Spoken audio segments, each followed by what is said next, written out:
Hello, मी अर्चना, गोष्टी वेल्हाळ अर्चना. आज जी कथा मी तुम्हाला सांगणार आहे ना, ती खूप खूप खूप जुनी आहे, अगदी बुद्धांच्या काळातली.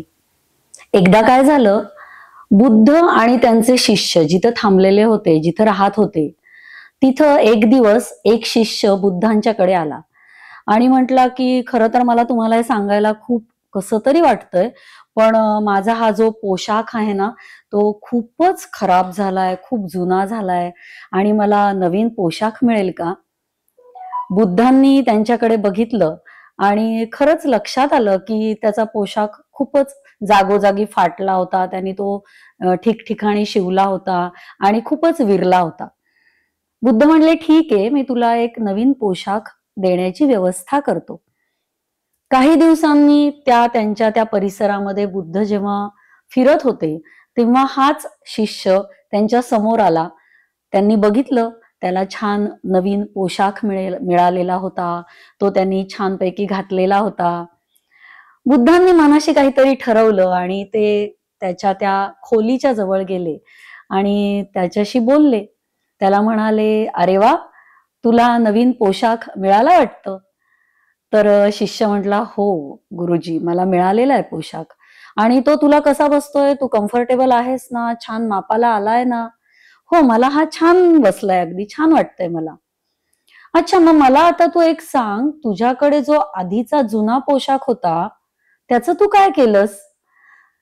शिष्य म्हटला, "तो जो पोशाख होता तो जरा फाटला होता, त्यामुळं मी त्याचं नीट त्याला कापलं आणि मी जिथं झोपतो त्या गादीवरती सध्या मी तो टाकतोय."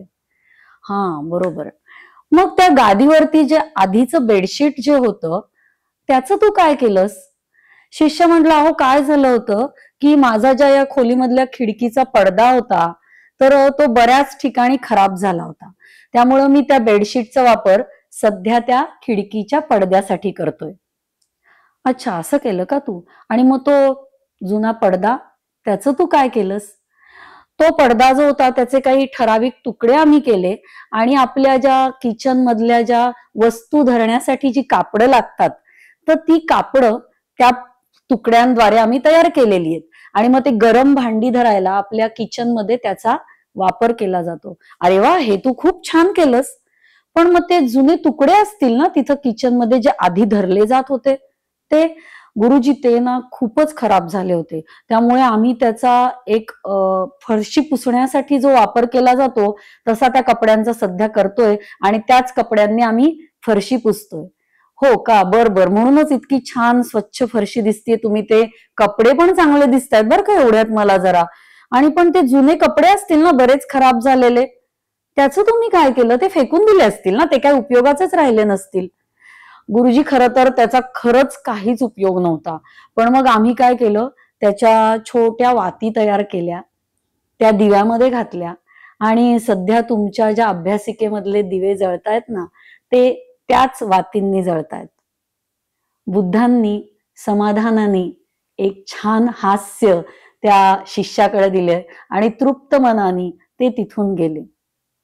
किती साधी, सोपी, छान कथा आहे. का बरं बुद्ध एवढे तृप्ततेने हसले असतील? तुम्हाला काय वाटतं? आजकाल जर आपण बघायला गेलो तर तुम्ही ही कथा ऐकल्यानंतर म्हणाल, "काय हे सांगत बसलेत? आजकालच्या यूज आणि थ्रोच्या जमान्यात कुठं आलं एवढं बारीक बारीक बारीक विचार करणं? आपण गेलो की असे धाडकन कपडे घेऊन टाकतो, आधीचे कपडे असे फेकून देतो." अहो, कपडेच कशाला? यूज आणि थ्रोच्या जमान्यामध्ये आपण आपली नाते सुद्धा असेच वापरतो आणि फेकून देतो. मग का ही बुद्धाची कथा? काय शिकवतात बुद्ध यातून? तर खरंच मला असं वाटतं, की आजचा हा जमाना कुठलाही असू दे, यूज अँड थ्रो असू दे, नाहीतर बुद्धांचा असू दे. बुद्ध आपल्याला या कथेतून हे सांगत नाही, की तुम्ही किती चेंगटपणे जगा किंवा तुम्ही किती प्रत्येक गोष्टीचा अतिवापर करा. तर मला असं वाटतं, की बुद्ध आपल्याला हे सांगू बघतायत, की तुम्ही तुमच्याकडे असलेल्या रिसोर्सेसचा पूर्ण वापर करताय का? तुमच्याकडे काहीही असू शकतं. तुमच्याकडे एखादी वस्तू असेल, तुमच्याकडे एखादी कला असेल, तुमच्याकडे तुमचं आयुष्य असेल, जे देवाने तुम्हाला दिलेलं आहे. तर तुम्ही ते असंच यूज आणि थ्रो म्हणून झोकून देणार, फेकून देणार? का त्याचा परिपूर्ण, योग्य असा वापर करणार? आपल्या हातात काय आहे? जे काही आपल्याकडे आहे त्याचा ऑप्टिमल यूज आपण करतोय का? खरंच नक्की विचार करा.